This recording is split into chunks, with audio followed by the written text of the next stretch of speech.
do drugs, don't do drugs, don't try it, he go choke you,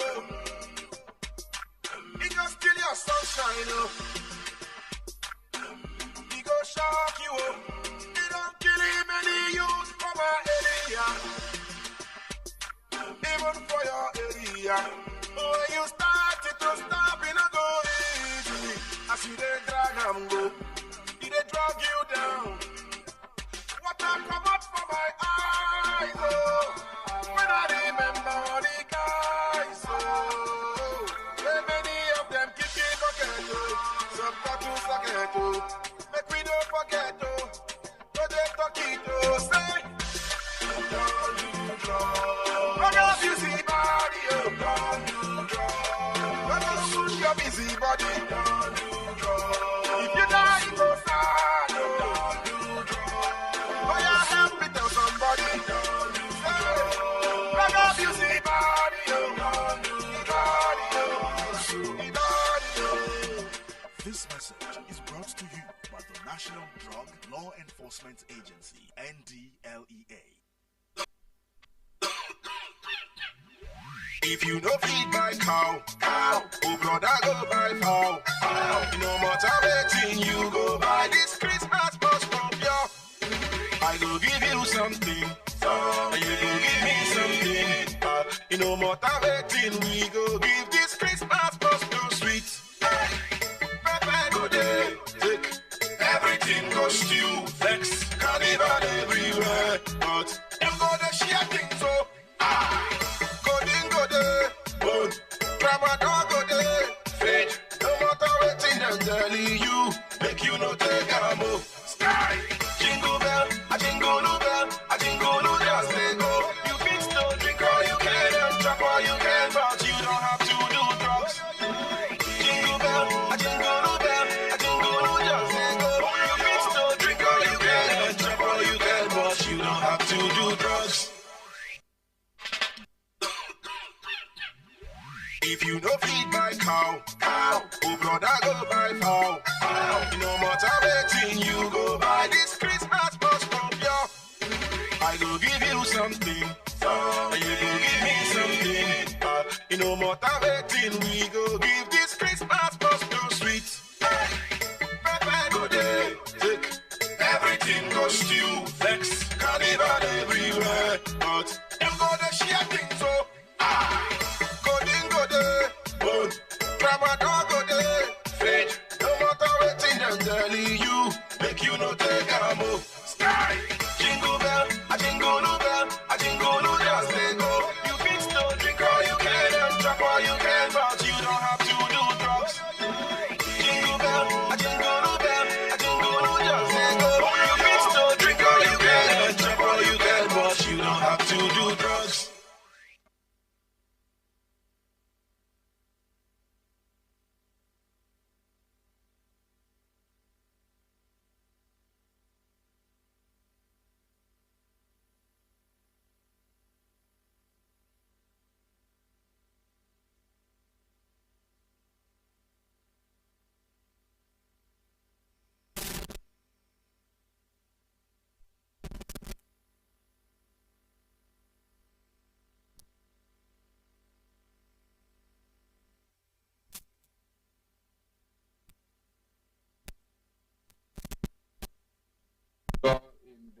In no time, he would be seated on the speaker's corner, but then I have cited him there, and that is Dr. Muhammad Gidado Ibrahim, a consultant psychiatrist. We'll be introducing him formally and in full very soon.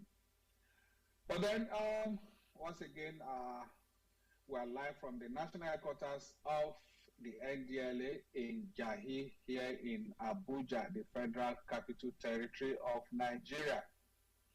We'd like to welcome all our compatriots joining us from every part of Nigeria and those joining us from other parts of Africa, those joining us from Europe, America, Asia, and the Middle East. We appreciate all of you every week for being part of this conversation and contributing to the discussion.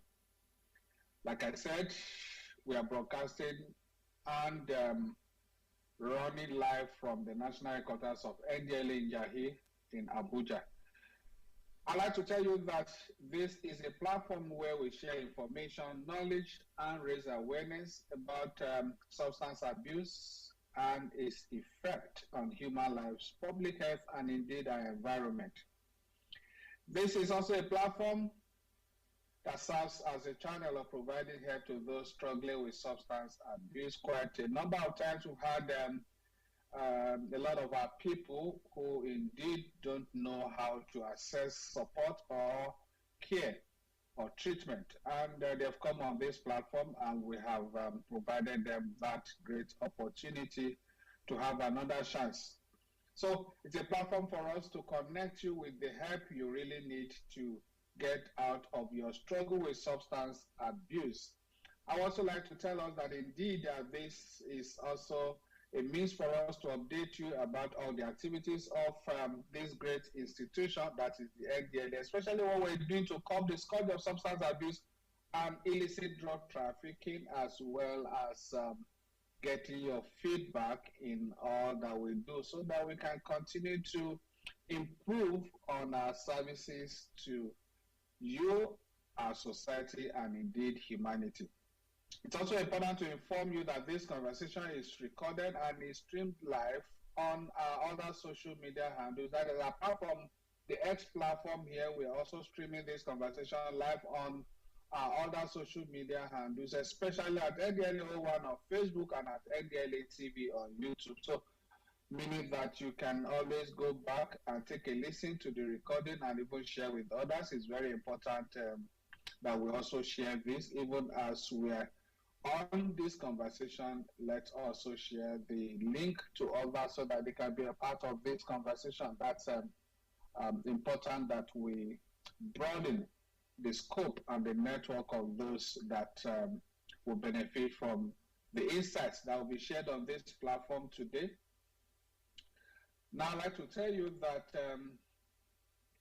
in a short moment from now, we would be giving you updates of our activities in the past week.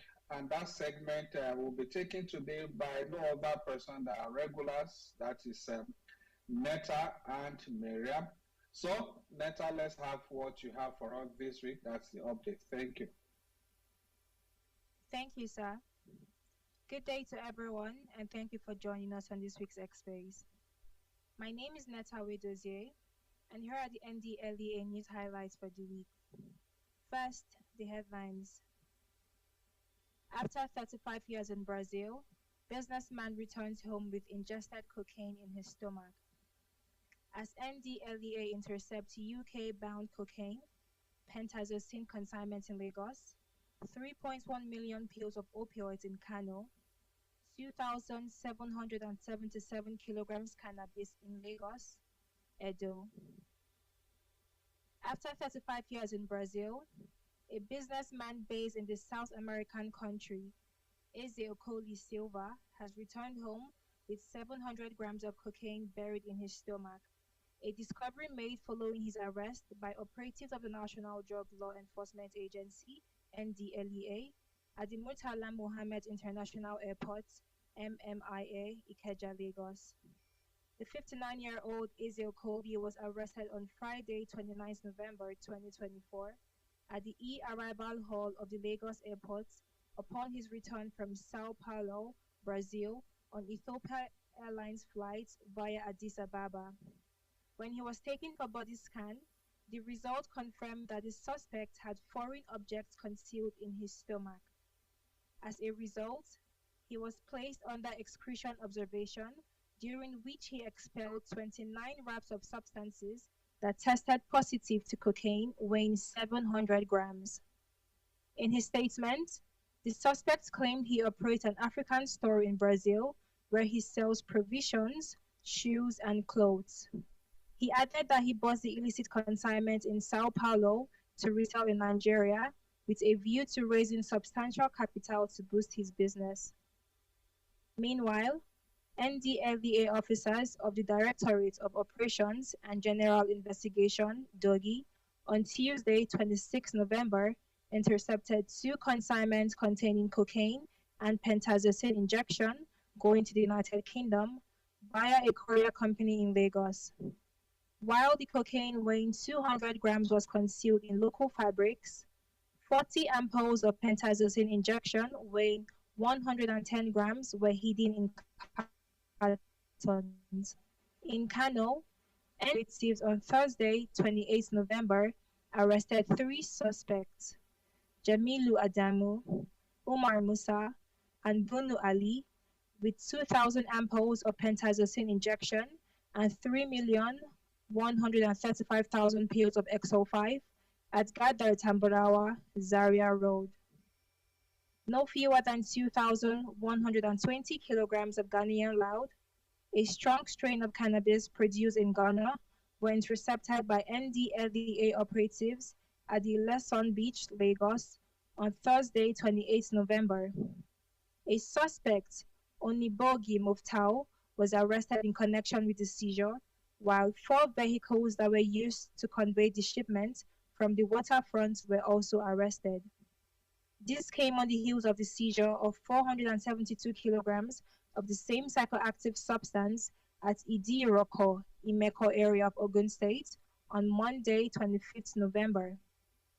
In Edo State, two suspects, Monday Onyenemue and Evans Omogiede, were on Thursday, 28th November, arrested, and 185.6 kilograms cannabis, as well as a Toyota Previa bus marked BEN06XL, conveying the consignment recovered during an intelligence-led raid by NDLEA operatives at Ukuwagwe Street, Benin City. While commending the officers and men of MMIA, Dogi, Lagos, Kano, and Edo commands of the agency for the arrest and seizures. Chairman, Chief Executive Officer of NDLEA, Brigadier General Muhammad Bubamara, retired, stated that their operational successes and those of their compatriots across the country, especially their balanced approach to drug supply reduction and drug demand reduction efforts, are well appreciated. That's it on arrest and seizures. Now, here are some of the wider activities across the country for the week. Over to you, Mariam. Thank you, Netta. My name is Maria Musa, and here are some of the wider activities across the country for the week. The challenge of illicit drugs in the country has necessitated a more holistic approach to fighting the menace, which has led to the advent of the War Against Drug Abuse, wider social advocacy initiative, that National Drug Law Enforcement Agency, NDLEA. Through wider campaign, NDLEA is igniting a ray of hope, rallying individuals, communities, schools, youth, governments, and opinion leaders far and wide to join forces in the fight against substance abuse. On Monday, 25th November, not less than 4 schools benefited from sensitization lectures held to educate students and teachers on the dangers of drug use. The Ekiti State Command of NDLEA to students and staffs of God's Time College, Ikole Ekiti. Kano State Command to students of Government Girls Secondary School, Kofar, run by Niger State Command to students and staff of Sanda Junior Secondary School, Rijau, and Oyo State Command to students and staff of Akbaruddin High School, Kishi. On Tuesday, the Osun State Command of NDLEA conducted wider enlightenment lecture for students and staff of Foundation Model College, Ikiru, while the Sokoto State Command delivered sensitization lecture to students and staff of Government Girls Secondary School, Tabua. In like manner, the Katsina State Command held sensitization lecture for students and staff of Community Staff School, Musawa, and Enugu State Command to students and staff of Girls High School, Umbowo, on same Tuesday. In order to foster building a drug-free culture in children and youths, the Zone C Zonal Command of NDLEA on Wednesday, 27th, delivered a compelling sensitization lecture for students and staff of Challenge International School, Mina, Niger State, while the Semi-Special Area Command facilitated water sensitization lecture for students and staff of Upper Junior Secondary School, Badagry, Lagos. Still on same Wednesday, the Abia State Command of NDLEA, in partnership with the Office of the First Lady of the state, inaugurated the state drug inaugurated the State Drug Control Committee, while the Kebbi State Command took Water Enlightenment lecture to Joda International School, Birni Kebbi, on ways to overcome peer pressure over use of illicit substances. Continuing water activities on Thursday, the Adamawa State Command held an enlightenment lecture for students and staff of Government Day Secondary School in Joboli, Fulani, Yola. The Zone G Zonal Command to students and staff of Police Children's School, Sokoto, and Anambra State Command to students and staff of Handmaid Girls College, Amase, Okano. On Friday, the FCT Strategic Command launched Water Advocacy Initiative at Bayes University, Abuja, while the Cross River State Command on Saturday, 30th November, took water advocacy message to traders at 8 Miles Market, Calabar, on the consequences of substance abuse. That's the update for this week. My name is Mariam, and I hand you over to our host, Femi Papa. All right, thank you there, Neta and Miriam. Thanks for the updates. Now, welcome back from the news highlight segments. Now, let's remind ourselves about some of the rules of engagement on this platform. Please note that when you are approved to be on the speakers corner, ensure that you remain muted until after the presentation of our guest speaker, and then we'll start calling individuals by their names to unmute themselves and make their presentation. That's when you are allowed to unmute yourself. Please note that if we find out that you unmute your speaker, your mic, and that's bringing interference into the conversation, we may have to remove you from the speaker's corner so that we would have a seamless conversation. Please let's remain guided so that you and I and everyone on the platform can enjoy the conversation. We have quite a lot to share together so that we can benefit from the knowledge of our experts on the platform and share experiences and then enrich our knowledge about this scourge that is ravaging not only our own country here, but across the world. And so we all have to come together and ensure that we survey the situation and redeem the time. All right.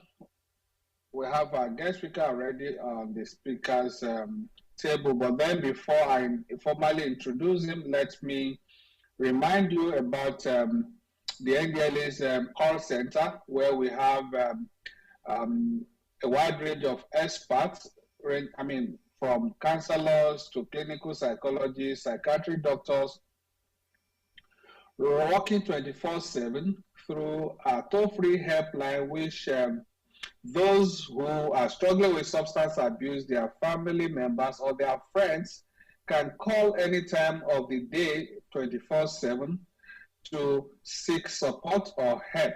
That's the number to call. The toll-free helpline to call is 0800 1020 3040.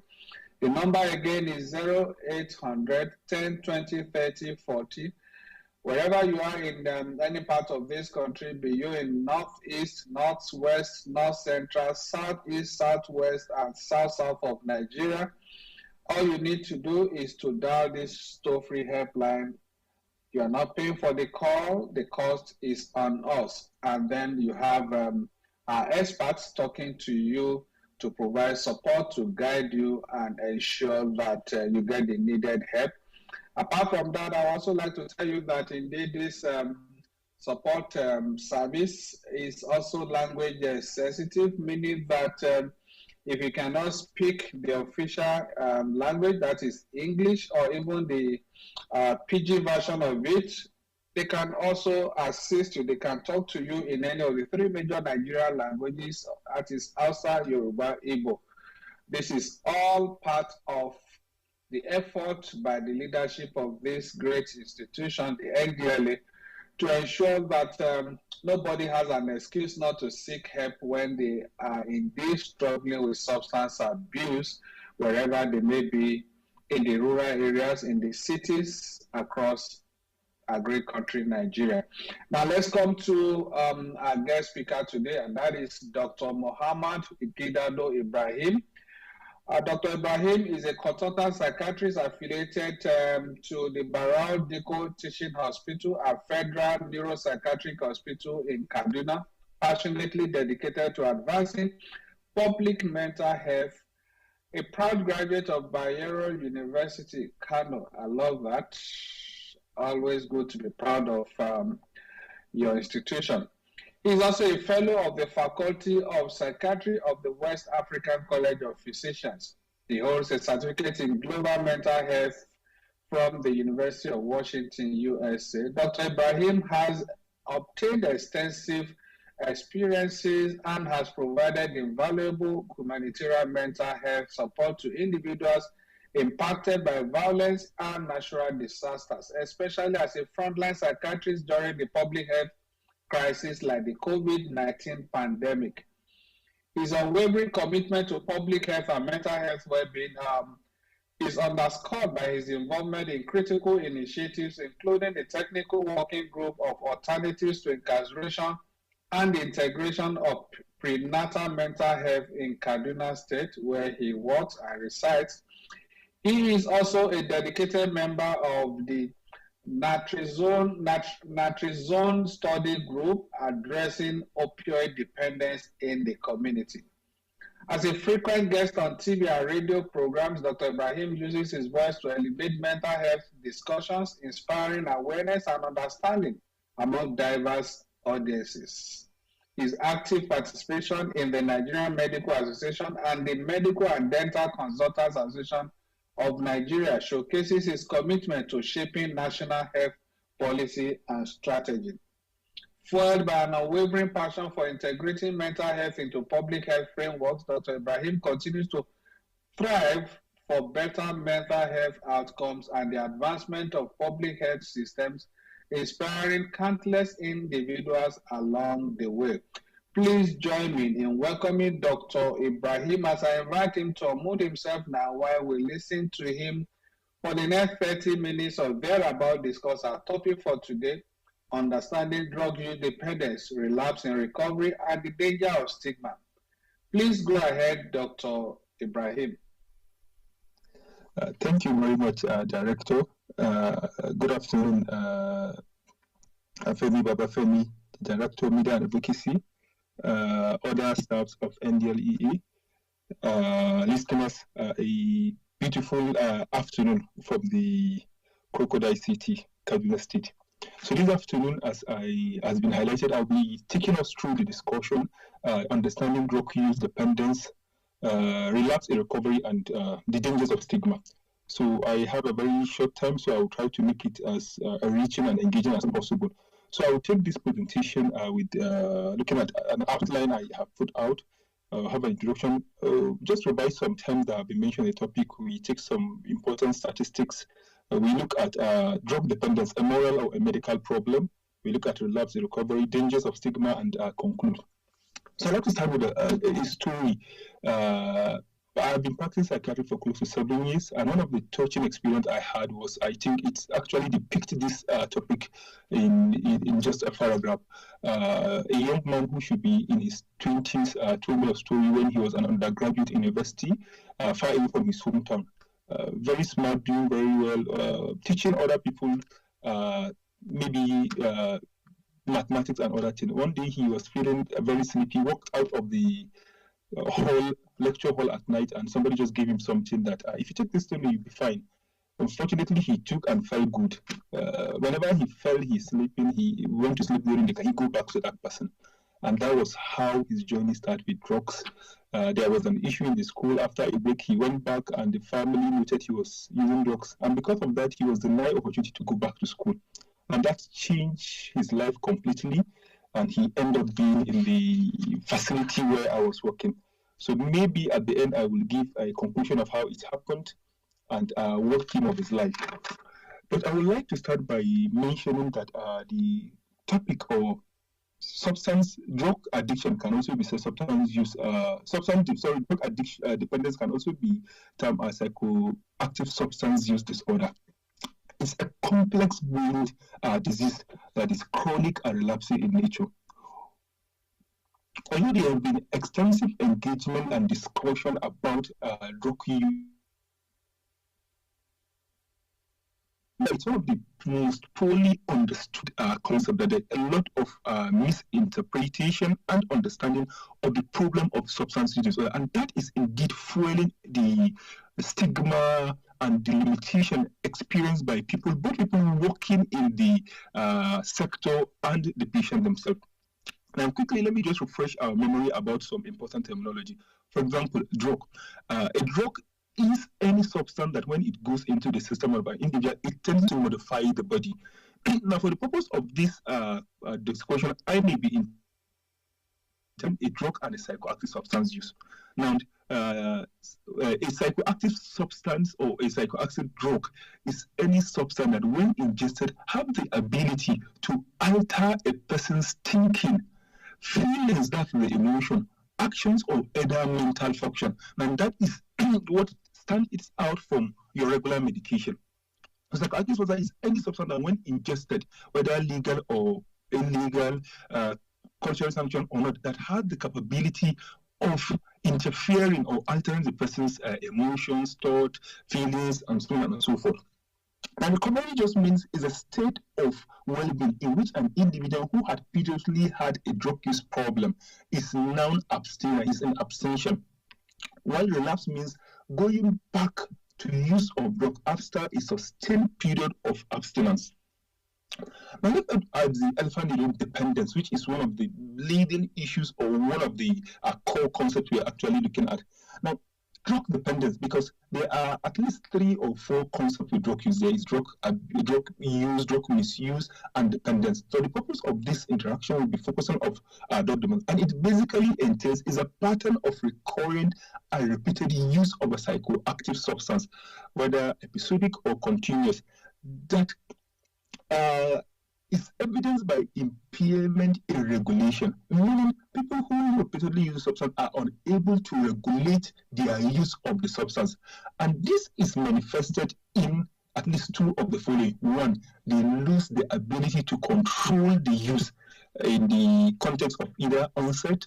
Somebody may plan to, for example, people, you determine when you want to take water or maybe a Coke or something. So, but people who have drug dependence, they tend to have impairment in regulation of the control. Somebody may plan to just take maybe a bottle or a tablet, or the person tends to take more than the person desire. It could be the duration. The person intends to just go to where he wants to use the substance for maybe a few minutes, and he ends up spending 3-4 hours. Or even the frequency. I plan to be taking the substance once in a week, and so this is one of it. The other one is the other important things that have meant well to the individual, even in the face of adversity.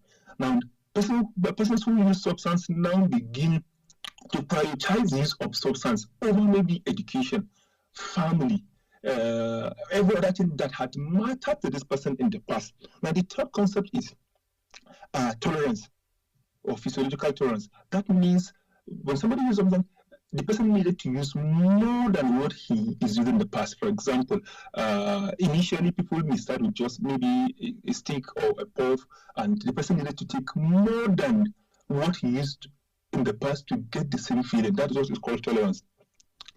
Other things are withdrawal symptoms. Whenever the person does not use that substance, he begins to have some physical and psychological experiences that he needed to take the substance to get relief from the substance. So that's conscious. Then the last thing I want to define is stigma, which is simply put as is a negative belief, usually commonly held in the community society, either against the person. Somebody holds that negative belief of himself or of others. That's what stigma is. Now, quickly, let me just run through some statistics that may be very, very helpful. In 2021, the United Nations Office on Drug and Crime estimated that about 286 million people have used at least one substance in the preceding year. Of this number, about 15% or about 35 million people have drug use problem, or we could say drug dependence. Now, in Nigeria, in a study done by the UNODC, also reported that in 2018, about 14.5 million people aged between 15 to 65 had used at least one substance in the previous year. This, okay, in both statistics, this exclude alcohol and cigarette because both are being seen to be legal. Now, of this number, at least 20% of the 14.3 million have a drug use problem.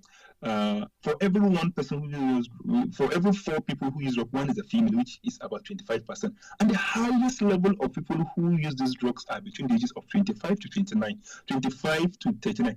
That is the productive age, and that's why you have most people with substance use. These are a very, very important age group that I will get back to in the past. Now let's start the discussion. Drug dependence, a medical or a moral problem. This is one of the reasons why stigma is closely experienced or exhibited or almost acceptable for people who use stigma. Come with me to get some perspective to this stuff. According to the moral model of substance dependence or drug dependence, people who use drugs do so at their free will. Therefore, they deserve whatever comes of it, whether it's sanctioned by the society, whether their experiences, whatever comes to them, because they take these drugs at their own free will, is because they're just stubborn, they are weak spiritually, or whatever reasons, or they're just spoiled, or because they're from the downtrodden. Whatever it is, they do so at their free will. Therefore, they deserve whatever the society feels is appropriate on them. This is a general, or this is the basic moral model of substance use. However, from the medical perspective and from study I've shown, there is another perspective to it. And this is the medical model of substance use. And that's what we want to understand with this discussion. Now, the idea of the medical use has been on for many years, but it was popularized by Jelinek in 1960. And he looked at the presentation and now came with some theories or explanation that people who have that this general. It was initially the theory was actually initially for people with alcohol use, but this has been expanded to explain every drug dependence. Lots of extensive studies have been done. And the explanation are some people have a specific vulnerability to drug dependence. So that's one of the preposition that, well, substance is not really a moral problem. For some reason, some people have genetic vulnerability to that. The second submission was drug dependence progress through a well-defined stages. Like there's a stage, it doesn't just wake up, somebody doesn't wake up and decide, I'll start taking this thing and the person starts. No, it goes through actually some certain stage that the person become having this problem. Now the third one is drug dependence may lead to physical and mental diseases of several kinds. Now, these 3 prepositions actually lay the foundation of more researches to actually validate or otherwise is substance use a medical problem. I could report now that after extensive researches and investigation, including neuroimaging, the current understanding of substance use is a medical problem. It's actually a complex brain disease that is relapsing in nature. And this have been proven based on neuroimages. Neuroimaging meaning taking scans of the brain of people who have used substance and those who don't use, including using animal models. These have all put out a picture that indeed substance use problem or drug use problem is actually a medical problem like any other medical illness. And the medical model proposed that drug dependence is a product of a complex interplay between biological, psychological, and social factors of vulnerable individuals. So it's not about the person just free will, the person just want to. It's far and beyond that. It's actually a complex interplay. A lot of factors play around to make people have substance use problems. And some of these factors from the biological are genetic. For some reason, and this have been seen in study, there are people who do not tolerate alcohol. In fact, that has formed the basis of one of the treatment of alcohol using that diazepam. It was found that some, I think, coal miners or something, whenever they take alcohol, they have these wide reactions because of genetic vulnerability. It's for the same reason why some people use this substance they don't use. The person said, I take this for the first time, I know this is not my thing. It's the genetic vulnerability. The other ones are medical condition. Chronic medical illness are huge risk factors for substance abuse. For example, sickle cell patients have been exposed, people with PIMS illness have been exposed to maybe overzealous cell workers by analgesic and pentazocine. A lot of the crisis of problem with pentazocine is because of overzealousness of some healthcare workers using pentazocine, making a lot of sickle cell patients dependent on. It's not what they asked for, it's not what they chose. Or people having pain, ulcer, appendix, and the next minute they are on pentazocine. So these are some of the variables. And psychologically, some people have low self-esteem. So they have this poor confidence in themselves. They need to use some other things to really boost, and that may be when drugs will step in. Other people, personality. Some people have this sensation seeking. They just want to try it out. It is how they are. Then, looking at the social context, availability, social policies, cultural factors, now all these things play a role together. No one reason predisposes, no one factor cause direct according to the medical explanation. So whenever you see somebody with a drug use problem, don't say it's his own free will. Likely some of these factors are more that I have not mentioned have actually played a role. And it's cool to explain that.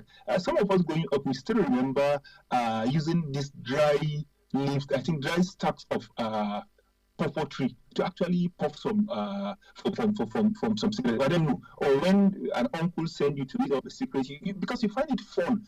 Usually in the movies, it's portrayed when the villain is actually angry. He usually needed something to calm him down. So growing up, some of us felt that was fine. And today, a lot of people who have had this do not use soda, probably because of some of these factors that played into their own advantage. Now, relapse in treatment is part and parcel of the recovery. So we must be able to see. Now, the medical model also predisposes that drug dependence is a chronic medical condition that should be given all the attention and intervention that every chronic medical illness has. Interestingly, one of the reasons why people with substance use are the misunderstanding and perception of substance use is because we've invested so much, we've taken him to the hospital, he keeps going back, he doesn't like his life. But if you see it from the medical model, that chronic illness are by nature relapsing. So if somebody with substance use maybe start and maybe going back, that doesn't mean the treatment has failed. It's only the natural history of all chronic illness. We don't really shut down or refuse to grant people with hypertension or diabetes access to treatment because their sugars are high or low or any other chronic illness. And one of, as I mentioned, interesting factor is studies have shown the relapse rate in substance use is no different from other chronic illness. Studies have actually quoted the relapse rate, that is tendency of people to go back to drug use after treatment. They put it at about 40 to 60%. That is similar but lower to what has been reported for hypertension. The relapse rate in hypertension is about 50 to 70%. Similar figure of 50 to 70 were quoted for another chronic condition, asthma. So the relapsing nature, people use drugs and go back, it's only part and parcel of their experience. Now let me take the next phase of the discussion, which is the relapse and recovery, one of the core concepts of our discussion today.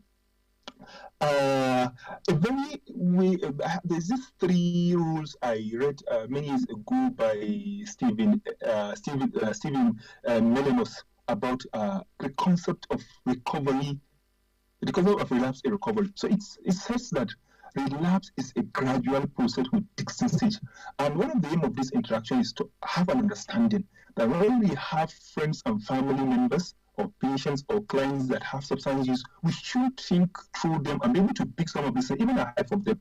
So relapse, that when somebody has a substance use, attention abstinence, and now goes back, it's not just like that. There are distinct stages that I will briefly take us through. Secondly, recovery, That is, the ability to sustain abstinence is a process of personal growth with clear developmental milestones.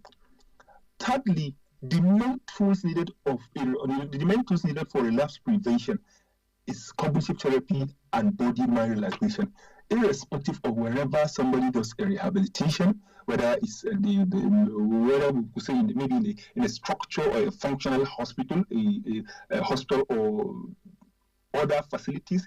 The ultimate aim is to be able to strike, to encourage the person to have to take their thought, to change their perception about themselves and their problem, to take ownership.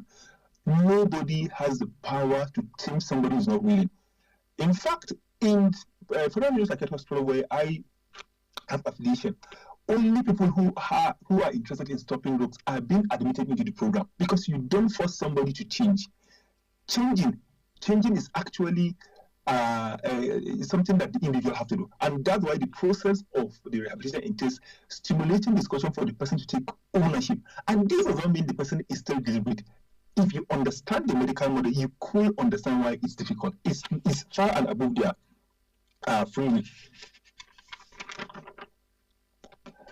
Now, let's briefly look at the stages of recovery. There are basically 3 stages of recovery, and it entails the abstinence, the repair, and the growth stage. In the abstinence stage starts immediately after the person now abstains from using substance. And depending on a lot of factors, the person's motivation, resources available at his disposal, expertise of people he's working in, it could last between 12 to 24 months in the abstinence stage. And the main thing that the person should be concerned or focusing on is just dealing with craving and not using. And one of the things I have seen from my experience with a lot of clients is they are very fast to really move past their experience. So they are quick to really start building on other things. They just want to leave this thing and just move on. However, there are clear pattern of engagement. And one of them is in the abstinence, the person should maintain or try to learn how to deal in or craving. So some important tasks that the person is expected to maybe attain, or tasks, personal tasks or developmental milestone that somebody in abstinence should actually focus on is accept. I think that's a very key thing for the person to first accept that I have a drug use problem. A lot of the times, people may live in denial. No, I can handle this. And, I think I'm done. This rehab I've been to, I think I can do it by myself. The first thing is accept during the abstinence. Then develop some healthy coping skills. Of course, stay away or get rid of friends or any drug paraphernalia around the persons. Other things could be self-practice, self-help, and taking care of self, understanding danger, of course, addiction. And I've also seen somebody had told me a story that he was exposed to pentazocine after a abdominal pain. So he went to have a surgery in a foreign country. He traveled to that country and he couldn't really access pentazocine. So it was difficult. It was a country that had a very strict regulation with substance use. And because cigarette is widely socially accepted in that country, he now felt, okay, before I maybe come back to Nigeria, I can just use the cigarette to whole body. And that was it. He now started another new problem. So people in abstinence should understand the risks of cross addiction. That if I am, because with drugs it's all or none. That's the story about drugs. It's all or none. Either I'm doing everything or I'm doing nothing. So these are like some core tasks that people in abstinence should actually focus. Not only them, but people around them should be able to now cheer them up, encourage them. Now, risks to recovery or things that could make them have relapse and this stage includes physical cravings, poor self-care, struggling with whether they have addiction or not. So these are some of the risks people in abstinence stage could now have. Now the next stage is repair. In the stage of repair, as the name repair, it starts immediately after somebody has consolidated abstinence and could last for 12 to 12 months or above. The main task in repair is for the person to attempt to make amends, to repair some damages, and this could be when the person has actually dropped out from school because of substance use. Person has had relationship problem with his family members, spouse, or other people. It may be finances. It may be his employment. these are some of the core things the person should focus in repair. And with a guided, trained mental health professionals or addiction professional, the person is likely going to pull through. A common challenge or issues I see with clients is as soon as they felt okay, they are out of, maybe they have had some abstinence or they are out of rehab, they just want to go back to everywhere. Most of them are not patient enough to go through the abstinence phase.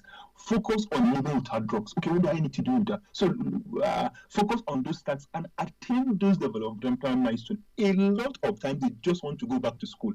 Some people may even be in rehab and they tell you the reason why they don't want to stay there is because they need to go back to school. They need to go and fix this problem. They need to go to. So this urge to actually jump the steps. I mentioned it's actually a stage process that the person has to go through the abstinence phase, attain some tasks, attain the milestones before the person moves to repair. A lot of times, this is something I see very common. People in the field could actually attest to that. They want to make the repairs immediately, forgetting the abstinence, and because they're not able to now learn how to handle the abstinence, most often than not, they get back. There is a relapse. So the core things that people need to have mentioned is to develop a balanced, healthy life, fix other relationship. Of course, the risks at this stage are also poor self-care and not attending to self-growth. Importantly, when people have a drug use problem and they attend rehabilitation, they usually have this open door policy to attend self-growth in institutions that you have this self-growth. Then the final stage of the recovery is growth. Growth is really more of a lifelong problem, and it entails developing skills the person had never really got opportunity to learn because of drug use. So this could be life skills the person needed to actually move forward, being assertive, focusing on healthy lifestyle, other coping skills that the person will find useful in life, and every other thing the person have heard. Okay, for people who may not have, for example, the parent deny them opportunity to go to a school or maybe to settle and have a family. They first have to now go through the abstinence, be able to attain some milestone, then move to repair. In their own case, they repair whatever they felt the drugs had actually caused them before they now go back to school. So, because it's good this stage-wise, it's likely to be really, really more impactful. And one of the key tasks in the growth stage is ability to actually set healthy boundary. The person identify what are helpful and what are not helpful, and the person also confront his fears with cognitive therapy, because in structured rehabs, the core thing that is being done is cognitive therapy, changing the person's perception about themselves, about drug use, how to help themselves. So in the stage of repair, the person is able to now settle that. And the body-mind relationship actually mean, generally, we as humans, we go through a lot of emotion and experience. For people who don't use drugs, they tend to use healthy coping skills to handle stressful situations. But people who have been predisposed or who have had drugs, they use drugs. Now, the body-mind relaxation entails using healthy adaptability of relaxing in the face of situation or adversities to handle that. Now, quickly, let's look at relapse, a very, very important concept in the recovery phase. And something about relapse I've mentioned, it's actually a gradual process. Usually, relapse begins 2 to 3, 4 weeks after the process of relapse actually starts many months or weeks even before the person had the first lap or something. I also remember a story of a client I have interacted with who told me that years back as a university student, he was into a lot of drugs, and after he was doing drugs, having access to phones, everything, he could travel to Dubai with friends, all those things were there. Then at a point in time, he just felt, okay, I need to do something for myself. And he told the family members he wanted to go to rehab. The family arranged for him in a facility. He was there in the rehab. I had the rehab done so well, has been 2 years in recovery. But the problem was, he told me in his own, he was overconfident. He was invited. So after he left the first university, after attaining recovery and did very well, he went to enroll in another private university. He said because he felt he has been in rehab for 2 years and have done so well, he felt he was in charge. And what happened? He went to a party in the school or a gathering, and they were passing out stuffs, and he felt, well, I think I will just take one and I'm done because I have been to rehab. I've stayed without this thing for 2 years, so I'm in charge. Now, that just one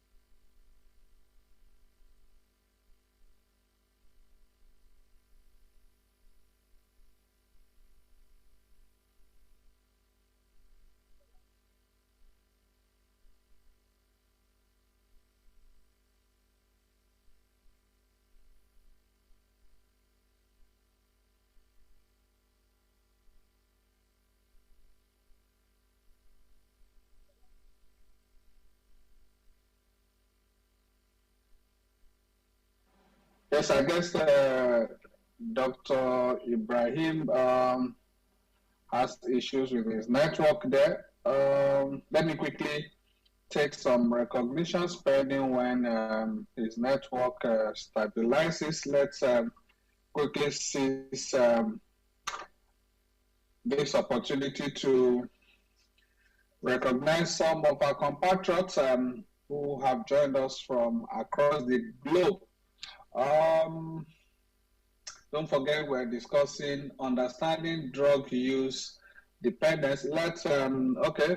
Francis, please try to reach out to Dr. Ibrahim so that he doesn't go on talking. Let him know that we're really not getting him, so he will need to have a reconnection. All right.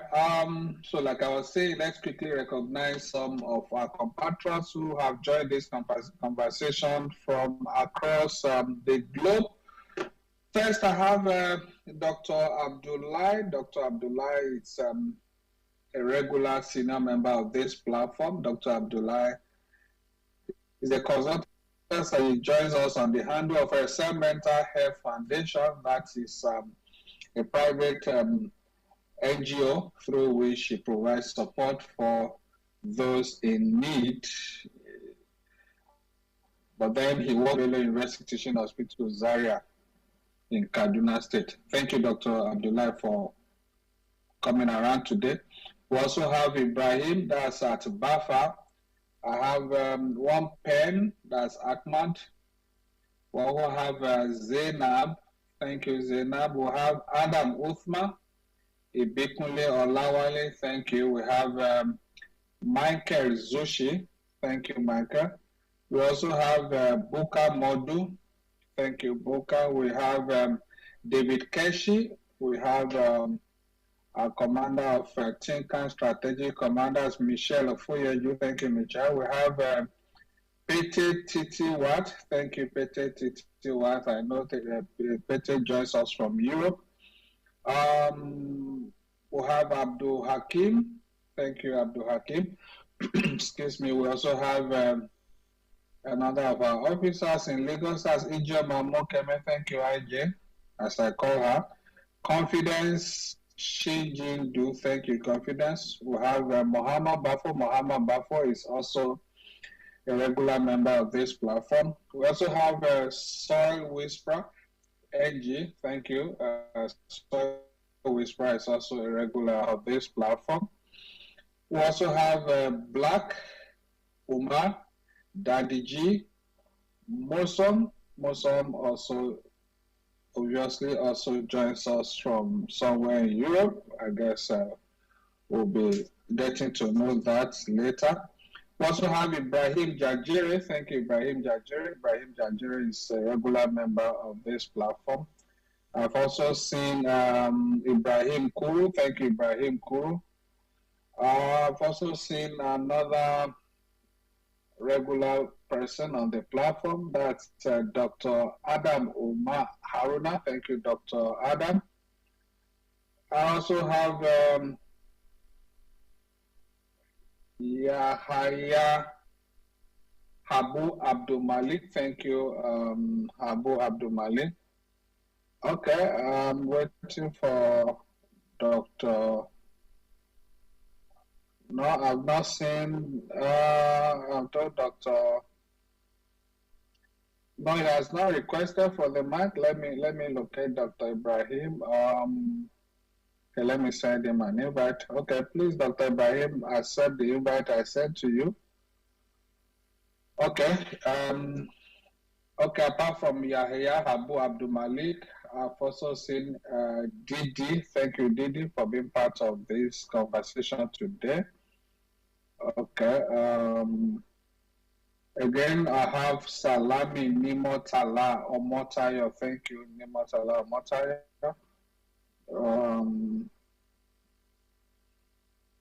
Then we also have AJ Imrana. Thank you. We also have drug abuse and illicit sex. Thank you, drug abuse and illicit sex. I have Euphemia there. Thank you, Euphemia. I have also Spentech. Thank you, Spentech Electrical. Okay. Who else is there? Okay. Trying to. Okay. I think. Okay, Dr. Ibrahim, you can hear me now? Yes, sir. Okay, please. No problem. So you can continue now, and let's wrap your presentation because we'll still have another conversation after your presentation. That's the session for question and answer. Please go ahead. Okay, so I don't know where I missed out the presentation. I think the stages of relapse. Yes, I think that was where we lost you. Okay, so briefly, let me quickly put it forward. So the stages of relapse include emotional, physical, and mental. So the first one is the emotional relapse, and usually at the stage of emotional relapse, most individuals are not actively thinking of using the substance, and denial is a very key component of that. However, their emotional attitude are usually setting them up for the relapse. And some of the signs that family members of the users themselves or professionals could see can be admitted to HALT, H-A-L-T. So they tend to be maybe hungry, they tend to have this increased appetite, emotional experience. So they may be angry, unnecessarily getting irritable, then they tend to keep to themselves.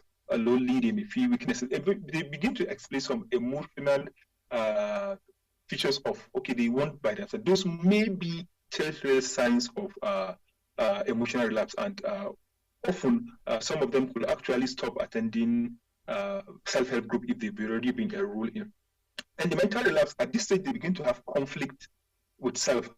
So the cognitive resistance, so whatever capital they used to have abstain, there will now be some reduction, there will be resistance. So they now bargaining, do I need to go back? No. And at this stage, they need to escape from this stage increase. So typically they begin to think about at this stage they're not releasing, but they begin to glamorize past use, thinking of better way to handle it in the event, okay, I now relapse, so how do I handle it? So they begin to strategize, bargaining, planning for opportunity for relapse. And the next thing is the physical relapse. So the opportunity presents itself, somebody provoked the person, he has been refused something, the person just used it and said, but I'll be able to take it better. So the explanation is people actually go through this stage of relapse, and if they were able to identify at any stage, it will make it easy to identify that and put appropriate measures. So some of the triggers of relapse could include untreated whether psychological or physical illness, poor motivation by individual personality, poor coping skills they've learned in the past, then the environment, availability, poor social support around them. Now, strategies to actually prevent relapse include availability and access to treatment, retention in treatment facility or access to support, then medication assisted treatment. Finally, we're looking at now stigma. Stigma is a major barrier to seeking help for people with drug use problem. And this is actually fueled by the general perception about people who use drugs. The attitude and assumption that people just feel people who use drugs, they do it as their own will, and therefore people just stigmatize. Interestingly, a study found out that even health workers actually stigmatize, including mental health professionals, stigmatize people with substance use. So that tells you the double jeopardy. So the stigma is not just by people who are not professional. Even health professionals actually stigmatize people with substance use problem. So some of the core factors that have been identified are the cause and control factor. These assumption that you are responsible for this thing. You can't control yourself, so you deserve it. And the expression of stigma is actually in three basic things: by restricting them access to treatment.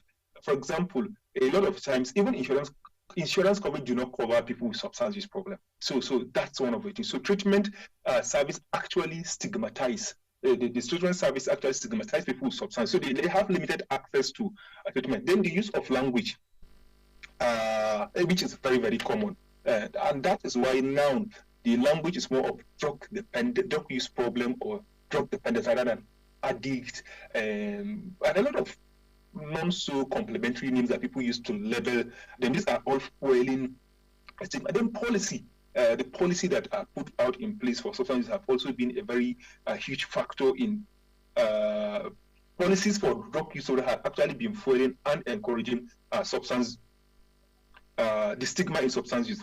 Now, what are the consequences or danger? One of the huge one is it's threatened or it's put off barrier to access treatment. So stigma actually encourage in two ways. First, it makes no availability of services. That's policy-wise. There are no enough policies to actually support treatment for people with substance use, like other chronic medical condition. Then the other barrier is people with substance use feel they felt stigmatized that they don't even want to approach healthcare services to access some of this because they are concerned you are addicted. So that's actually something. The other danger is stigma actually increase contact with the criminal justice system. Of course, there is a close relationship between using substance and drug use. So now, because of stigma, people have to now use whatever means they are. In the process, they actually get meshed up with the criminal justice system, which promotes recidivism. So because they don't have access to treatment, they have this revolving door policy of contact with the criminal justice and being in that state usually for some people for a very long time. Then loss of productivity. I've mentioned earlier, in Nigeria, the study found out that the age of the most people with substance use are between the age of 25 and 39. That is the peak of productivity for most nations. Now, when you have this number of people being stigmatized, being refused access to treatment, that actually confounds the problem and make it difficult for people. The other stigma, the other danger is funding for this. So we all know how difficult healthcare is, and most people in Nigeria use out of pocket to access treatment. Now, mental health, because there are little funding for it, so it's very expensive. So the danger of stigma entails, even in our policy, there are no optimal, because we believe we cannot be paying for. And even you fat family member said, well, you go sort it yourself. We've done everything for you. You can. Well, if somebody has diabetes and the person is still having, we will not bother taking the person back to hospital again and again. But for substances, we've taken you to rehab, we've taken you, so you go fix yourself. So this is also promoting, and it's because of our perception. Addressing stigma is one of what we are doing, bringing discussion to the fore, having a space to discuss, to educate, to enlighten. So this is one of the ways you could address the stigma, public campaigns to refrain on drug dependence, and make it very obvious that drug use is actually a medical problem. Other things could be advocacy by healthcare professionals in every opportunity they have, whether in the hospitals, and then deliberate policy that could reform and ensure non-discriminatory access of healthcare and social services. In conclusion, drug dependence is a complex chronic brain disease that requires a holistic, multidisciplinary approach to management. Relapse is an integral part of recovery and not failure of treatment. Early intervention and continuous care improve treatment outcome. Together, we will fight stigma and support recovery. Thank you very much. All right, thank you very much. It's been an extensive one indeed from Dr. Muhammad Gidado Ibrahim, a consultant psychiatrist. Thank you very much, Dr. Ibrahim. You have indeed, as we often say, given a good account of yourself on this platform today excellently, and quite a lot of reactions. to your presentation already, even before you conclude. Quite a number of questions in our DM, and we'll be asking them, we'll be reading them out to you as we go on this conversation. I don't actually know where to start from, but then I'll definitely start from somewhere. Okay, I've acknowledged a lot of people earlier, but then I've started some of our regulars. Again, I have seen AGA. Thank you very much. That's Abdul Ghani. I've also seen John Ogunjimi. Thank you very much, John Ogunjimi. Let me quickly read this one from Pete Titiwat. Pete Titiwat joins us from Europe. I think she's writing, I shared my thoughts on this topic, which I'm related with. I think Pete Titiwat had spoken on this platform before, I think, yeah. Okay, thanks for raising this conversation more in general and public spaces in order to reaching out and be reached for someone who needs help. Pete goes further to say, truly understand people who use drugs, whether you are a drug dependent or not.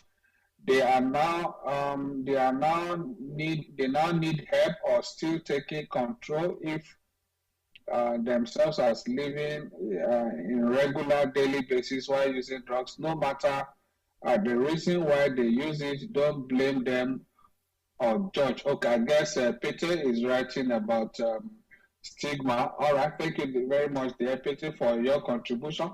But then quickly, there are some interesting questions here, Dr. Ibrahim, which are directly direct reactions to your presentation. I guess at this point, for those who may want to ask questions directly, now you can ask, come over to the speaker's corner, and then would invite you to make your contribution or ask your questions briefly. But then I have quite some I've just read that of Pete on the platform. Pete Titi with is on the platform. She joins us from Europe, and that's her comment that I've just read. But then this one is from Abdul Malik. Abdul Malik says, thank you very much, Dr. Ibrahim, for that brilliant presentation. Now, indeed, in your presentation, you said relapse rate of addiction is just like other ailments such as hypertension. Does that mean no full or complete recovery from dependence, just like these other ailments like BP and diabetics? Okay, Dr. Ibrahim, did you get that? Yes, sir. Please go ahead. Okay. Let's just take it one after the other. Okay, so I will say the way I mentioned, yes, because chronic illness are chronic illness, they are usually lifelong problems. So, and something about drug dependence is a brain disease and people who have had dependence problem, it fundamentally changes how the brain works. So while people can be in remission or recovery for life, they are still at risk because the brain has already been exposed to a disease. So when people use drugs, neuroimaging have actually shown that there are clear changes in the brain pattern. So this remains with the brain, even though recovery is a continuous process. So the answer is yes, dependence may need to be in lifelong recovery. So they may not actually have continuous contact or be on any medication. Their own medication may be ritually engaging. And one of the things that is important in the recovery stage, in the repair recovery back. So giving back is actually very helpful. So what it means is that they are a recovery and a repair stage means they have stopped completely or they are still vulnerable. And they should see themselves as people who are vulnerable and are at risk. Not that they will be using the substance for life. A lot of people have actually exited and have been in repair stage of recovery for a very long time. I hope this answered the question.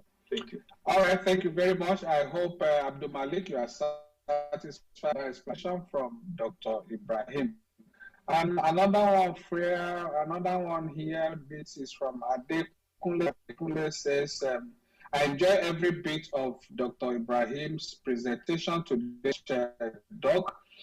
My question is, if addiction is a relapsing brain disease, why do we think patients must and ready for treatment when in actual sense they may not even be aware of their condition, just like a madman on the street who is more often than not bundled into a psychiatric hospital? Okay, I guess you understood his question, Dr. Ibrahim. Can you just Okay, Adekunle is asking after commending you for the presentation. Then he then asking if addiction is a relapsing brain disease, like you said. Why do we think patients must be willing and ready for treatment without being forced to take treatment when in actual sense they may not even be aware of their condition, like just like a madman on the street?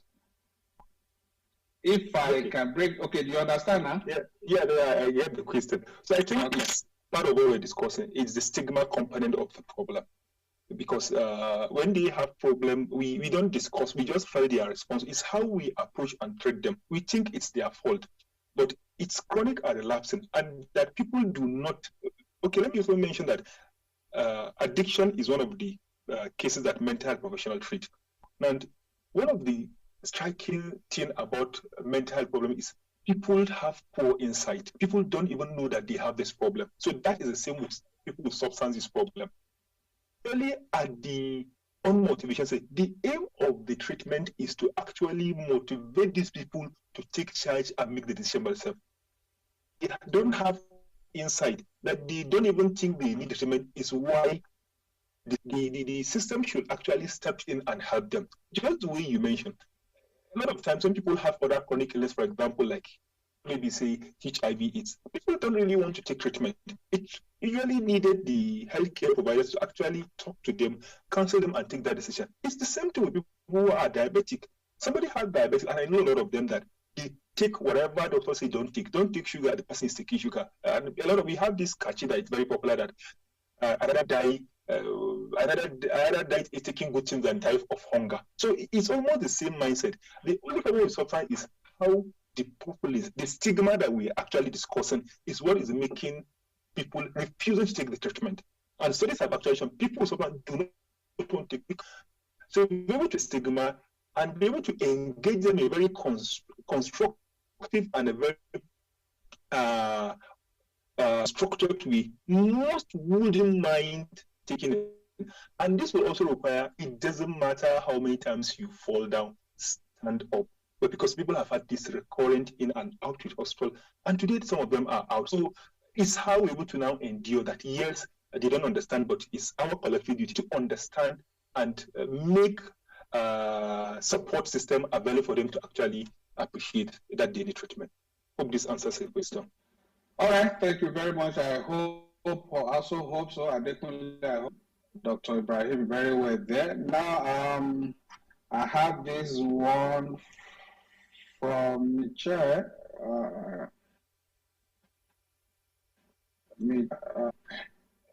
Yeah, okay.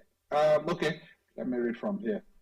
Yeah, Dr. Ibrahim hit the chord for me today in a number of ways, and I'll tell you that for the first time in a long time, I got some relief from some worries. You're absolutely right when you said of treatment of patients are given.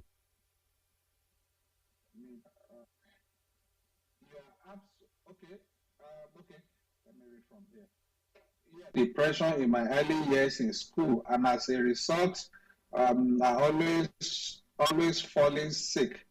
The nurses, anytime they see me at the hospital or at the university clinic, often make this remark, telling me, "Come here again." This worsens my depression and my health. I'd like to ask Dr. Ibrahim, why does he think these medical staff do this, and how can this be stopped? Because I escaped from their trauma and alive today because I have school. How many people can their parents change their schools in this tough economy? I'll need some detailed explanation from Dr. Ibrahim, just like he has broken a number of things down for us here today. Once again, I appreciate him for this, which has brought a lot of relief for me to. That's quite a long one. Thank you very much, Mitch. Dr. Ibrahim, please, I believe that's straight. Yes, sir. So I think one of the professional training a lot of staffs. So I don't know. I very much empathize with your situation, and you're not alone. I think a lot of people, particularly people with mental health condition, accessing services actually relate this thing, and to just maybe open up to what you're saying. A study was done in Nigeria why people with psychological problems actually feel more comfortable accessing non-orthodox treatment, whether spiritual churches or maybe traditional spiritual people compared to hospital. It was found that it's more about, rather than what they give as medicine, but the welcoming environment, how people relate. A lot of times we feel at home when we felt welcome, and we've all had that experience. You walk into a banking hall, you are likely to talk to the smiling guy than the guy who is very frowning. That is a problem with the healthcare. I cannot speak for the healthcare worker who have had that, but I think a common thing is a lot of times health professionals do not have sufficient training in mental health related issues. Let me speak for, I'm a medical doctor, so I know in most medical schools, people get exposed to mental health for maximum 2 months. But in a lot of medical school, it's just a month. Now that means if you don't have the exposure to experience, to empathize and relate to people who have these very difficult qualifications, mental is actually a huge burden that is poorly understood. Now, people who don't have this exposure, and this may not be so different from other healthcare workers, whether they are nurses or pharmacists, except they have had personal experience or have had the privilege of learning outside the regular trainings they had, most people actually have some limitations in understanding, and this is foiling the reaction. Unfortunately, I may even have said this, even to health, even people who are professional, sometimes this moral model based on our cultural experience only find its way and manifest, and it's not really help our patient. So it's a very difficult one. You've been a stroke message, so I just encourage you to really always lean and maybe engage a more, will I say, professional or teaching. Well, maybe stand-alone mental facility could actually be better than maybe the general settings. I hope these words are helpful to you and it's able to explain your question. Thank you. All right, thank you very much, there, Dr. Ibrahim. Just as you were explaining, Michelle sent in more touching messages, but let me just take some portion of. Okay. Thank you very much, Dr. Ibrahim. I'm following your response, and I'm grateful that I have the opportunity to be a part of this space, to listen to this. I tell you, you won't believe how therapeutic some of these comments from you have been to me, even though this had been years ago, but I'm still yet to come out of the shock of those comments and remarks that get into me, and that I'm yet to come out of those thoughts up to today. Now, I'd like to ask, because like I said before, my parents had to change my school before I could get better. And then I'd like to ask, how can schools and even workplaces contribute to education and awareness about drug and mental health issues without this problem of stigma? Thank you again, Dr. Ibrahim. All right, that's also still from Michelle. Thank you, Dr. Ibrahim. You can go ahead. Yes, sir. So I think there have been a lot of progress on, how will I say, integrating or advocacy on mental health. I think for the first time in a very long time, Nigeria have now an active Mental Health Act, which actually frown at discrimination of whatever for people with mental health challenges. So even though it's not so explicit with substance use, but people with substance use actually have mental health problem. So, but generally as a whole in mental health, I think there have been a lot of strengths have been achieved. And I am also aware that there are a lot of school-based programs that are actually handling some of this. So for example, in my state in Kaduna, I think we have an agency in the state called Kaduna State Bureau for Substance Abuse Prevention and Treatment. So they have come up with laudable programs like what they call that actually go to school. It's called Unplug. I think it was recently launched. Unplug. It actually take fight substance use to the community, because a lot of times the healthcare system is aggregated in hospitals, but I think with the support of NGO, well, maybe non-governmental organization, and some government agency, they are taking this into the community. So in Kaduna, they have this Unplug program, which is actually a fight against drug use, taken to school to educate people, give them the information. So in this particular instance, the trained teachers who will now teach students, regular teachers, people they see, the same person who teach you mathematics, English is now teaching you. So it's been integrated into their syllabus. I don't know if this has been replicated in other states, but this is quite happening in Kaduna State, that mental health related. Then for the substance, again, they have what they call the LEAF project, Live Up, Life Off. So it's actually integrating advocacy or substance use prevention into sport. So they're going through, what do you call it, coaches, so football coaches and sport teams to actually strengthen and encourage people don't use stuff. Now for schools, I think it will entail usually policy level by maybe the school have now clear protocols on understanding and engaging, but overall feel better and you continue to be strong. Thank you. All right, thank you. We also say amen to that, your prayer for her.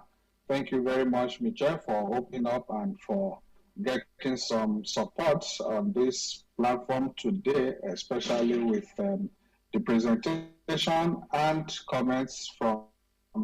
Okay, let's take this one from Vicky. Vicky. Okay, Vicky. Thank you, Dr. Today, I have gotten quite a number of takeaways from that. My question is, how does the recovery journey differ for individuals based on the type of substance they have used? Okay, how does the recovery journey differ for individuals based on the type of substance they have used? Yeah. Yes. So yes, the different drugs actually, there's different mechanism of how they activate. Basically, you could have those who depress the central nervous system of the brain. You have those who activate, those who give us, and however, actively in the brain they act on the same pathway. Whatever substance somebody uses, they may have different effect on the brain, but they actually change on the same brain network. So the reward pathway in the brain, this is a very maybe advanced medical, is where all of them actually exert their effect. So the stage of recovery, as I've said, is about and body-mind relaxation. There are many people who have been able to be in recovery or abstain for years without ever walking into a hospital. Yes, it has happened with a lot of people. That may not be the very common one. Most people will require some professional support. So what this means is, even if people take different substances, the road to recovery is similar for everybody. Yes, of the substance and other factors that have played a role is why during the phase of treatment, for example, try to identify your own unique story. As you've mentioned, maybe besides the substance that will also play a role, the social environment around what what do you call it, the family dynamics, issues one has may play a huge role in the treatment. So it's usually individualized, but that's for the person. But the substance, wherever it is, the aim is to change.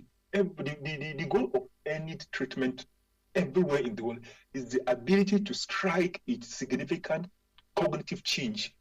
The person have a different view of people have to adaptive understanding that a lot of times they tell you that because when I get angry, it's the only thing that helped me. I'm in my way, nobody understands me. I just needed to take it. The aim of the cognitive way is actually to change this understanding. So wherever the person is using, you use the same thing because you want to change the way the brain responds or react to this thing. So the part of recovery, yes, people may actually go through the stages at different pace. For somebody, it's within 6 months, the person may have exited maybe the accidents and is now in repair and maybe eventually grow. For somebody may need longer time, probably because, and for me, it's more of the severity, the extent of damage caused by the brain by the substance rather than the substance itself. Yes, so it's more of the impact of the substance on the brain and the maybe complete.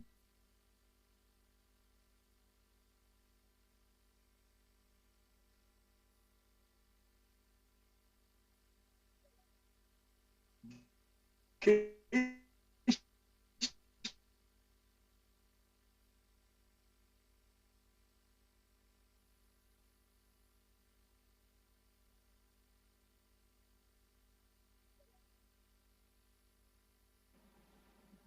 Yeah, okay.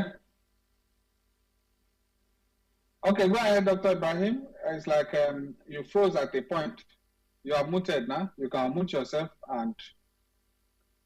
Oh, okay. I said the pathway is similar for all substance. So for me, I think it's more about the complications that the person have experienced, maybe from physical or mental health challenges of the drug rather than the specific substance, because the impact of the substance is similar for most substance. So it's more of the severity and consequence that it's caused on the brain rather than the systems themselves. All right, thank you very much there, Dr. Ibrahim. Let's quickly, the time is running, barely 30 minutes left. We want to appreciate Dr. Ibrahim for being with us the last 1.5 hours. We just have about 30 minutes more before we draw the curtain on this conversation today. I have this one coming in from, okay, let me quickly acknowledge Northern Nigeria first. That's at Mohammed Zhao. Thank you, at Northern Nigeria first. Okay, so let's take this one from Unkoyo, commending Dr. Ibrahim, then going ahead to ask what strategies can individuals in recovery use to manage cravings, because just like you admitted, quite a number of patients or individuals, even when they are in recovery, even when they have medical instructions, they still flout this and take what they ought not to take or what is injurious to them. What are the strategies that individuals in recovery can use to manage these deadly cravings? That's from Nkoyo. Okay, so thank you very much, Nkoyo. So I think one of it is for people who have access to maybe a rehabilitation, they should be able to work with their case manager to identify maybe peculiar risk factors for them that will actually tailor the treatment to them. But I could still provide general. One of the ways to actually is there is something I read and I think I find it very useful. It says one of the core things that could actually help a recovery prevention can be summarized into 5.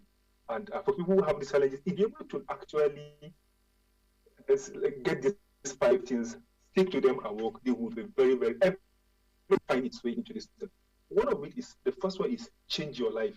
Now, change your life meaning the ability to now be ready to stop, to leave your drug, or maybe the drug phase of your life. So change your life. Change your life means completely everything that has to do with the drug life. Be ready to actually drop it and learn to be, as I said, learn to be learn to be comfortable by being uncomfortable. So that's one.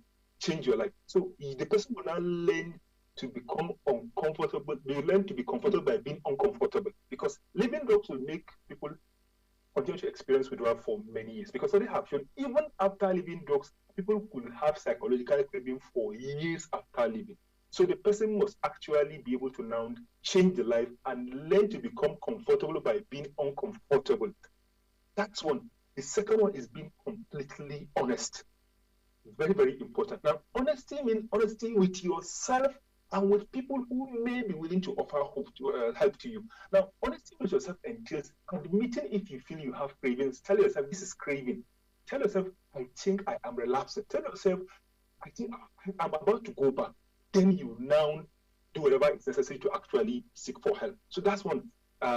Be completely honest. And if you are in a treatment or you have contact with a self-help group or ever, you should be able to now tell the person that I have been having these feelings and I think I'm relapsing. So you have, because people who have this, if you're honest with that, you know. So that's the second one, complete honesty.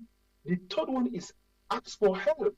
The moment you now acknowledge that I think I am having issues, I think I'm relapsing, ask for help. The help will be from family members or from professionals. So that's the third one. Anytime you feel I'm about to relapse, please ask for help. The fourth one is practice self-help. What is self-help? It means managing how to manage your anger, your emotions, feeding well. The chief things are actually be able to manage your emotions, and if you're able to learn a lot of coping skills, you will be able to apply that. Now, then the final one is do not break this rule. So the four things I mentioned, don't break any of them. So I'll still run them quickly. One is change your life. The second one is be completely honest. The third one is ask for help. The fourth one is practice self-help. The fifth one is do not break this rule. This will serve like as a golden rule for people to actually sustain recovery. Now, briefly, some coping or anti-cravings strategy could be, there are a couple of them, but I'll just mention one. Is a common one I tell clients a lot is, you have a rubber band, or we call rubber band, this band that they used to hold up money. You put it on your hand. Whenever the cravings comes, you actually be pulling it, you put it on the wrist. You pull the rubber band and to be in your hand repeatedly. What happens is the pain you're getting from the band actually distracts your brain. Because at the time somebody is actually begin to maybe think about the substance, attempting to use, you need something to actually distract you. And repeatedly pulling the band up and hitting it causes you some pain. Now the pain will actually, the brain will now be focusing on where is this pain coming from rather than maybe thinking about that's one. The second one is you could replace with healthy alternatives. Okay, if you use cigarette or whatever, you now say, okay, rather than using cigarette, okay, let me just start taking Tom or whatever, maybe some sweets. Just tell yourself, okay, I have something. If you are used to taking bottle of something, you are always in the bottle of water, like, okay, please just plain clear bottle of water. Anytime you feel the urge to take something, you give the brain another one. Because when you actually, over time, what happens is the brain has already been had association with using some of these things. So now, if you want to break this association, so anytime you feel the urge to actually take something in a substance, you now use a healthy alternative. It may be water, it may be maybe something if you have any. Just do that. Then the other ones is you could strike a conversation with somebody. The moment you feel the cravings, you now just start talking to somebody close to you, or you go into an exercise. The key thing is you know your body. So the other one is you delay. If you feel the urge, you say, okay, I'll take it maybe later. Later, you said later. So it came because who fast, we won't eat. And you don't even think about food because we will eat at whatever you want to break your fast. So that I tell your brain, okay, I'm eating later. And people who use something who fast are able to abstain. So you could use the same trick. So rather than, okay, you feel the urge, you say, okay, in the next 2 hours. In 2 hours, you tell your brain in the next 2 hours. So you learn to delay the gratification. And over time, you could just train yourself. And likely, I hope also this little feedback could help you in your journey. Thank you very much. All right, thank you. I believe that will be more than sufficient for Nkoyo. Before I take the next one from Uchenna, let's quickly hear from one pen. That's Ahmad. Ahmad, let's hear from you, please, quickly. Thank you very much, Mr. Femi. Good evening, everyone. Can you hear me, Mr. Femi? Clear, you're loud and clear. Good evening, everyone. Good evening to Dr. Gidado. A beautiful presentation. And for the first time, I actually was deliberate that I delayed because every of your from the presentation to the questions you were answering, everything was actually it's a hundred for me. It's a beautiful one, and this is because this is something that of course is something that we've done. I have done, and whenever a professional is speaking, it's always there's always this happiness, this burden being taken off from us. So it's a beautiful presentation. Well, for me, it's always about about adding my own voice to the discussion by speaking from a survivor's point of view, not as a professional, with the medical, the medical words and whatever. So me, mine is just to add my own voice from a survivor's point of view. And before I do that, I just want to quickly say yes. One major talking about delaying cravings. I think one of the major. It was one of the most effective method for me throughout. When I started reducing the substances, I got hooked. I actually was reducing from 3 to 2 to 1, and the last that I was actually so hooked on was actually weed. So what I did was like doctor said, I was delaying the cravings. Like, okay, I think I need to take this, but I will delay. I think I need to. It worked for me effectively. And on the coping skills, I think what I did was actually that was when I started watching wrestling. I actually started watching wrestling, and playing game became very, very important for me. So whenever the cravings just arise, what I do is that I just I go switch on the TV and play PS, and it was very effective for me. So now generally, I think it's very important. Stigma is doing whole lot of damage, whole lot of damage to users and the recovery process. Now we need to do a lot. We're not doing enough in terms of sensitization on stigmatization. We need to also encourage survivors, users, people. I don't know. I'm finding it difficult to understand why users are ashamed to talk about these issues. I find it very, very irritating. I mean, your experience, you went through this experience. You're supposed to share your story. You're supposed to talk about it. I don't know why people are running away from it. But you don't actually blame them, because the community, the society, especially down here in northern Nigeria, it's so judgmental. He was a victim of. He was a user. So the condemnation is so alarming. But we need to actually encourage people to come out, users to actually speak.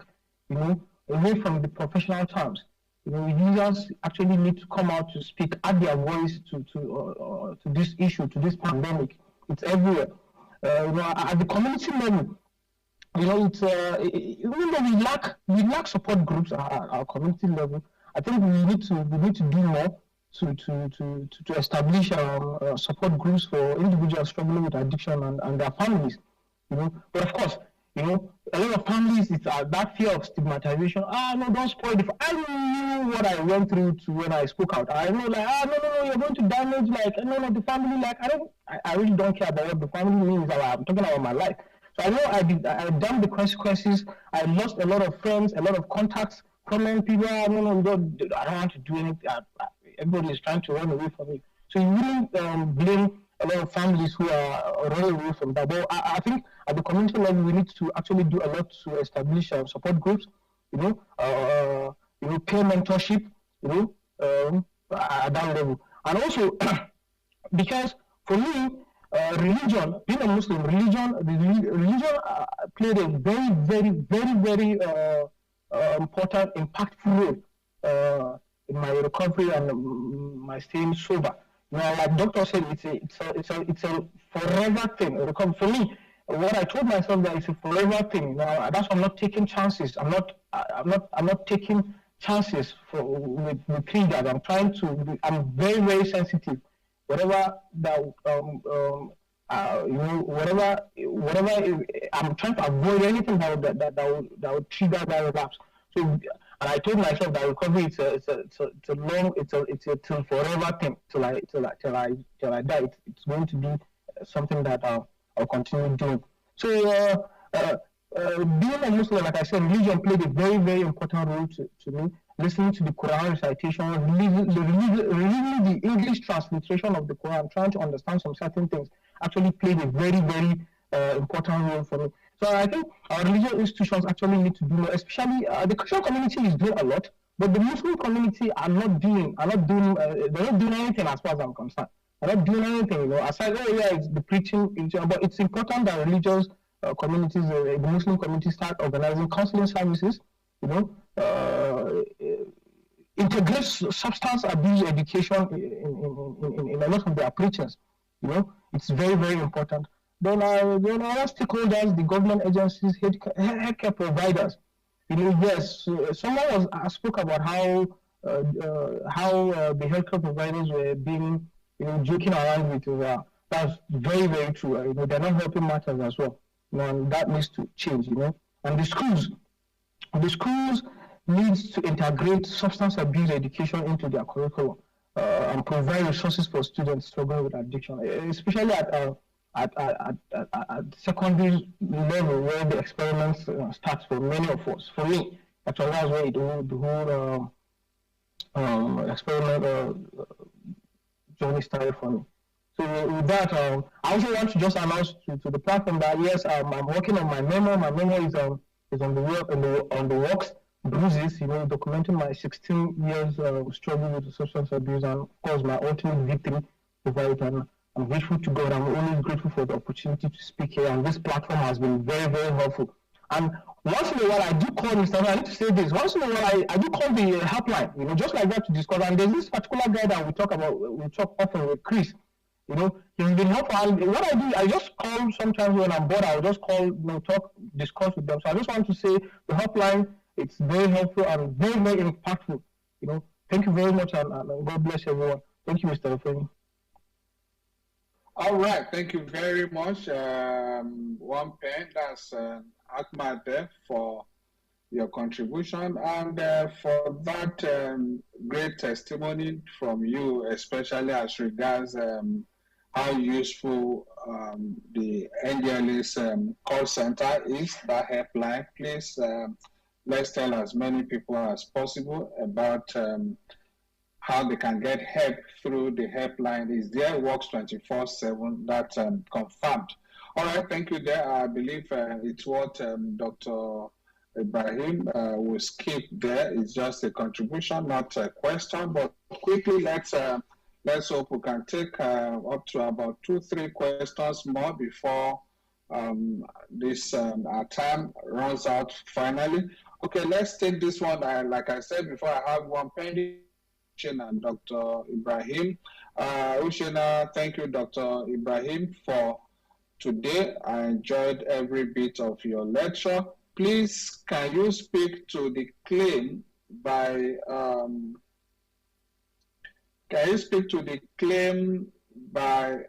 some people that prayers and religious interventions have worked for them in their recovery? Is this evidence-based or scientific? Please, I just need a clarification on this. All right, thank you, Ushena. Dr. Ibrahim, please go ahead. Yes, so interestingly, I think Ahmad just gave his own experience, and lived experience is one of the best testimony you can ever have in any maybe treatment or recovery.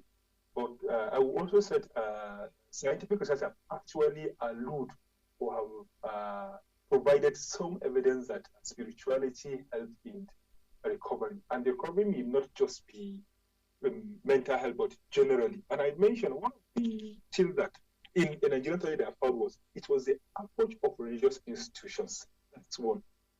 So people will get solace from the environment, the comments, and the willingness to listen to and make some amend.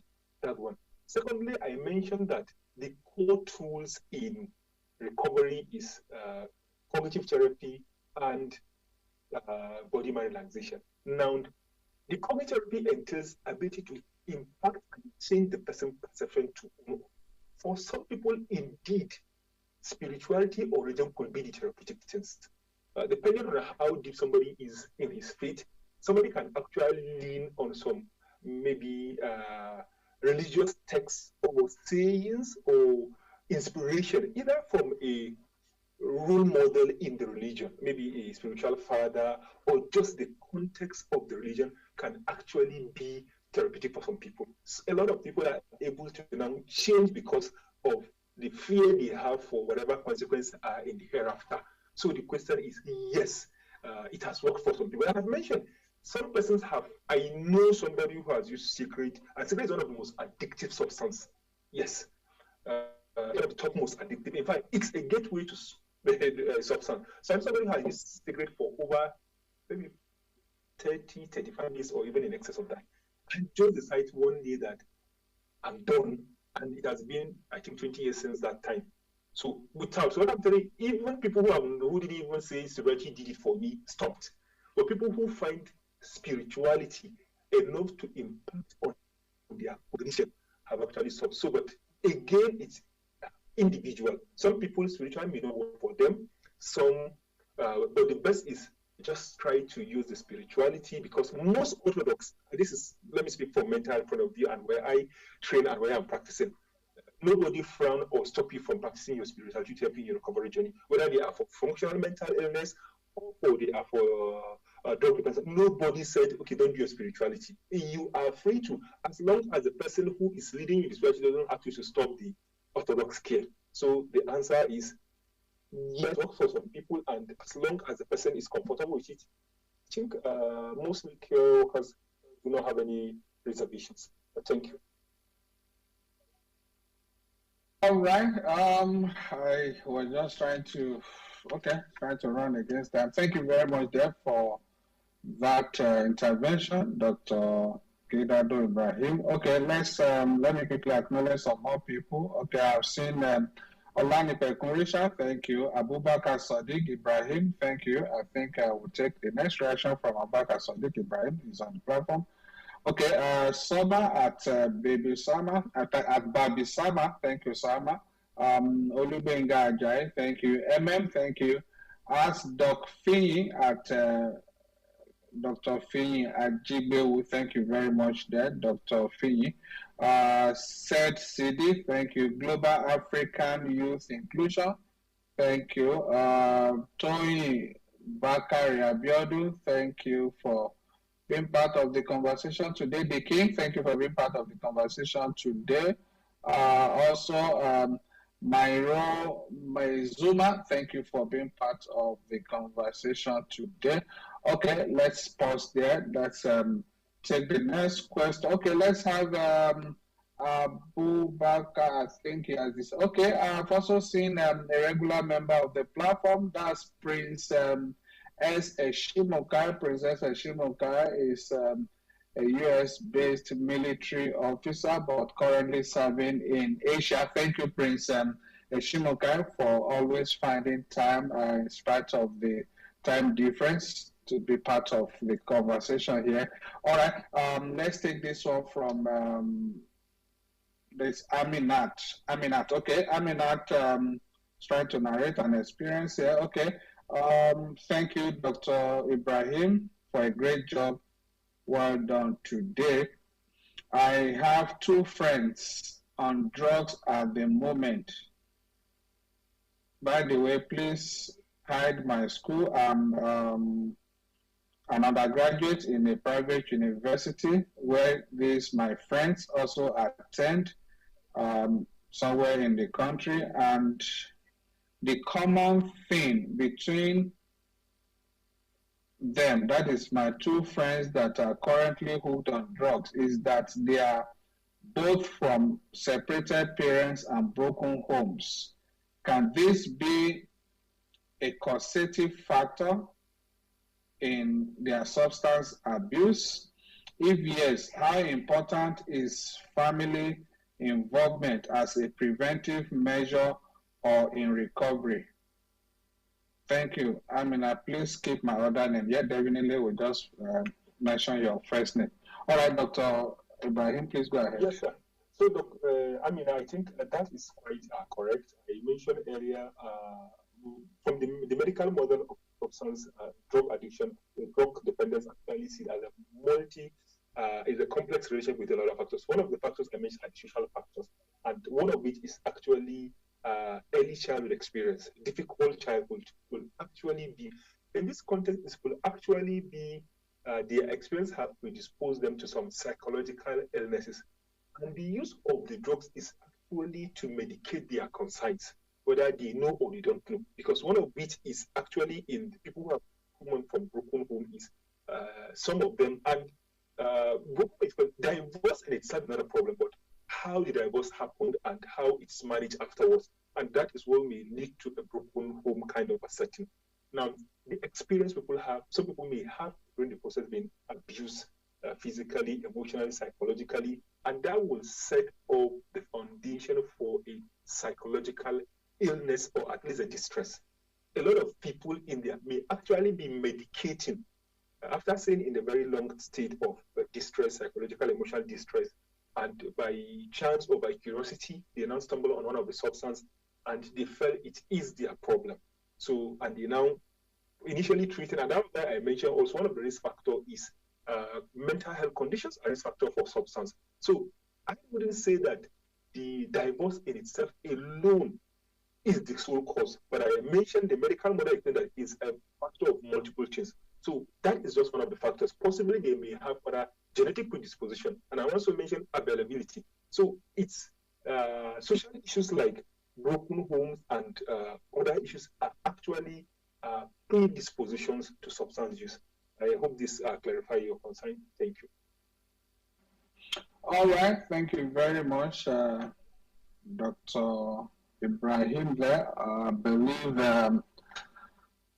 at this point we'd like to appreciate Ish. I wish we can go on and on, but I'm getting signals from my people now that, so I may just have to invite Dr. Ibrahim at this point to give his closing remarks so that we can draw the curtain on these conversations today. Indeed, it's been an awesome 2 hours having this conversation. I believe from all the questions and comments we've gotten so far, and this is across the world. I have people across Africa, in Europe, in America, in Asia here today, and all that we have all definitely benefited and gained some more insights. So I'd like to invite Dr. Gidado back to give his closing remarks before we draw the curtain on this conversation today. Please go ahead, Dr. Gidado. Director, thank you once again for having me. It was an honor and privilege to have a talk this evening, and I hope the little I said people will relate and it impacts on a lot of people. And I'll still close with what I said earlier. Drug dependence, people who have substance use, and this is a direct communication or speak to people who have the problem. The drugs you use or the challenges of the drugs do not define you. They do not define who you are. You are struggling with a health challenge like any other person, and it's something you could go through. Yes, you may fall and you will move, but just keep moving, you'll still get there. And finally, thank you, Andy. You've been very amazing. Been doing this job. We only hope more power to your elbow and everybody involved. I thank you very much for having me. Thank you. All right, thank you. We owe you more thanks, Dr. Muhammad Gidado Ibrahim, for that great outing today. Indeed, we have all benefited from your wealth of experience and your great knowledge. Dr. Ibrahim is a consultant psychiatrist affiliated to Barao Diko Teaching Hospital and Federal Neuropsychiatric Hospital in Kaduna. He is passionately dedicated to advancing public mental health. A proud graduate of Bayero University in Kano and a fellow of the Faculty of Psychiatry of the West African College of Physicians. Once again, we'd like to appreciate you very well for your time with us today. The past 2 hours has been awesome and eye-opening, great insights from you there. So I would also like to Appreciate my colleagues that have been working with me at this end. That is Rita, Shidi, Musa, Francis, Dele, Mahmoud, Phil, Kumbi, Neta, Omo, Ini, and the rest of you guys. Even though I may not be able to mention your names, but you have contributed one way or the other. Thank you very much. And to all our compatriots who have joined us from across the world, like we said, for those who are still in the morning where they are, especially our compatriots in the US, Asia, thank you. A very good morning to you. And those where the time is still in the afternoon, evening, a very good evening to you. We appreciate all of you for being part of this conversation today. Thank you. Next week, same time, it's another time for us to engage again on another topic. We would hope to see you then. My name is Femi Baba Femi, and I remain your host. And I hope by the grace of God, I'll see you again next Friday on this platform. I'll leave you in the hands of my colleague Mahmoud to close the platform. Thank you. Thank you very much, sir. Mr. Baba Femi, NDLA's Director of Media and Advocacy, for guiding us throughout today's program.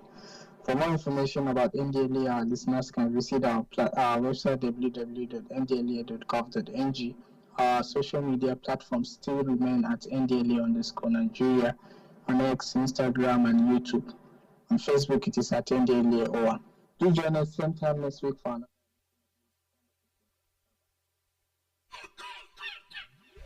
If you no feed my cow, oh brother go buy fowl.